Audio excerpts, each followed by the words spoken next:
আজ 1 মার্চ 2024 সকাল 8:30টার গাড়িতে কম্বোডিয়ার সিয়াম রিপ থেকে রওনা দিলাম। গন্তব্যস্থল থাইল্যান্ডের ব্যাংকক। প্রায় 50 কিলোমিটার যাওয়ার পর কম্বোডিয়ার একটা ছোট্ট জায়গাতে ব্রেকফাস্টের বিরতি।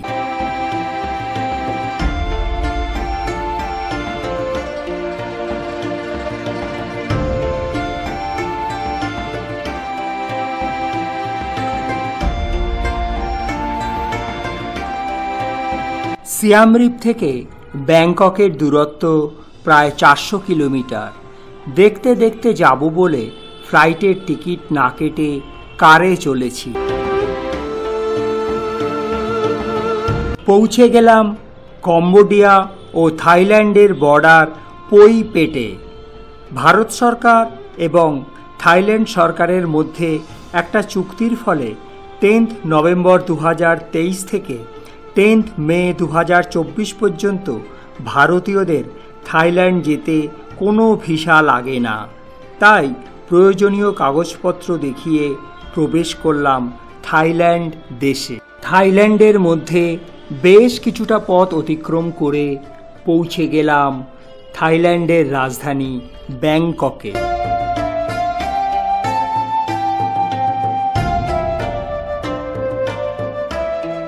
কার থেকে নেমে একটা টোটো করে চললাম আজকের রাত্রিবাস কাউসান রোডের ইয়েস কাউসান হোটেলে থাকবার জন্য।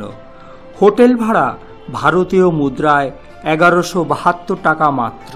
জমজমার জায়গা হলো ব্যাংককের এই কাউসান রোড। চোখের সামনে ভেসে ওঠে এক আলো ঝলমলে শহর, উদ্দাম নৈশ জীবন, রাস্তার ধারে সুস্বাদু খাবার।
পরদিন অর্থাৎ 2 মার্চ 2024 প্রথমেই এলাম ওয়াট মহানব বৌদ্ধ মন্দিরে।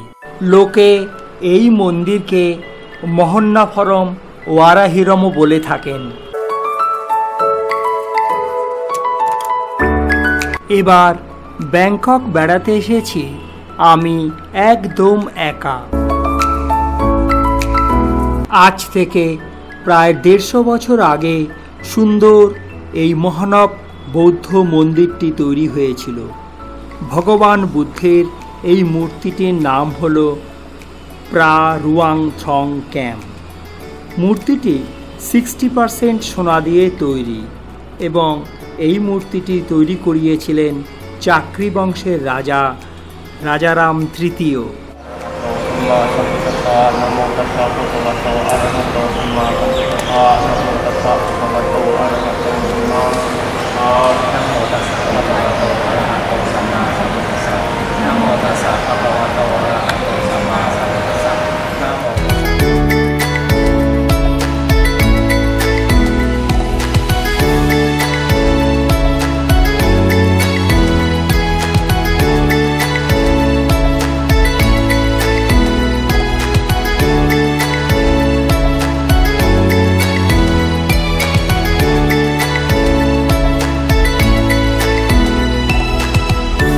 চাকরি বংশের রাজা রাজারাম তৃতীয়ের পুত্র যুবরাজ অনুপ এই মন্দিরের নির্মাণ কাজ শুরু করিয়েছিলেন 1850 সালে। মন্দিরের কাজ শেষ হয় রাজারাম চতুর্থের আমলে 1884 সালে। তখন খরচা হয়েছিল 80,000 ভাট বা ভারতীয় মুদ্রায় 1,05,000 টাকা।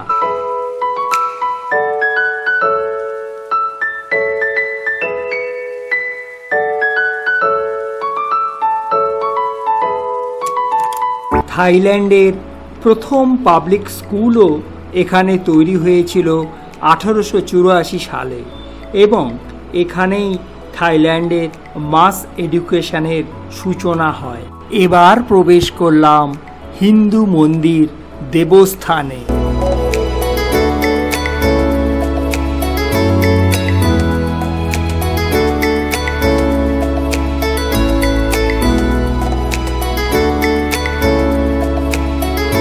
চাকরি বংশের রাজা রাজারাম প্রথম এর আমলে 1784 খ্রিস্টাব্দে এই হিন্দু মন্দিরটি প্রতিষ্ঠা হয়েছিল। বর্তমানে এই মন্দিরটি থাই রয়্যাল কোর্টের অধীনে, আর এই মন্দিরটি হল অফিসিয়াল সেন্টার অফ হিন্দুইজম। মন্দিরের ভিতরের ছবি এখানে তুলতে দেয় না। প্রথমেই আছে দেবাদিদেব মহাদেবের শিবলিঙ্গ, মাঝখানে আছে গ্রানাইট পাথরে তৈরি গণপতিদেব গণেশের মূর্তি, একদম শেষে বিষ্ণু মূর্তি। দেবস্থান মন্দির দেখে এলাম বাইরের রাস্তাতে।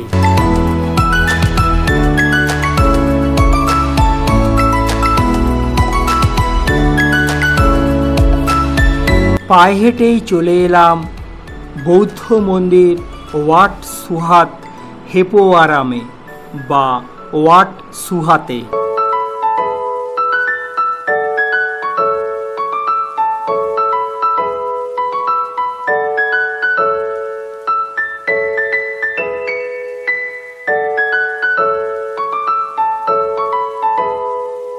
ব্যাংককে প্রথম শ্রেণীর রাজকীয় 10টা মন্দিরের মধ্যে ওয়াট সুথাত হল অন্যতম।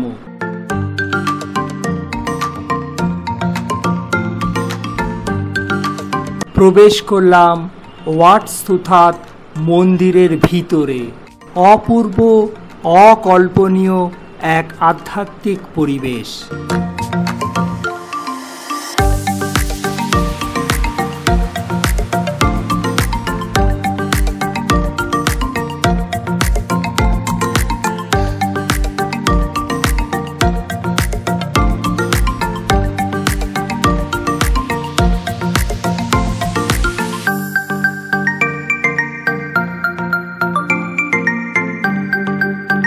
সকলেই এখানে ভগবান বুদ্ধের প্রতি প্রার্থনারত।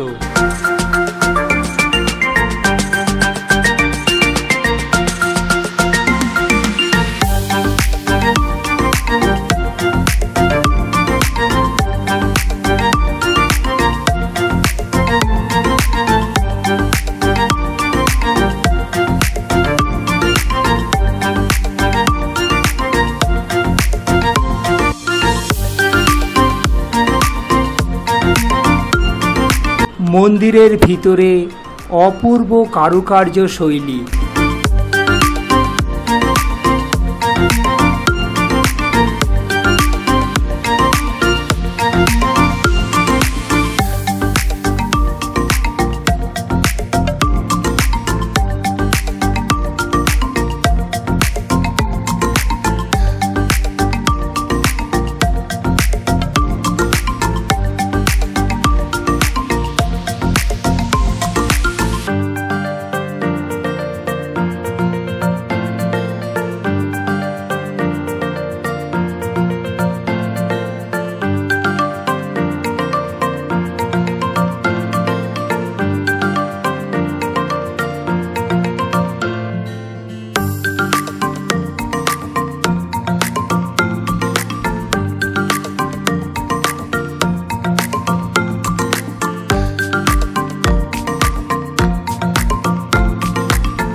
1807 সালে চাকরি বংশের রাজা রাজারাম প্রথমের আমলে এই মন্দিরের নির্মাণ কার্য শুরু হয়। 1848 সালে রাজারাম তৃতীয়র আমলে এই মন্দিরের নির্মাণ কাজ শেষ হয়। এখানে আছে 28টি চীনা প্যাগোডা, যেটা 28 জন বুদ্ধের প্রতীক।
মন্দিরের স্থাপত্য শৈলী এক কথায় অনবদ্য।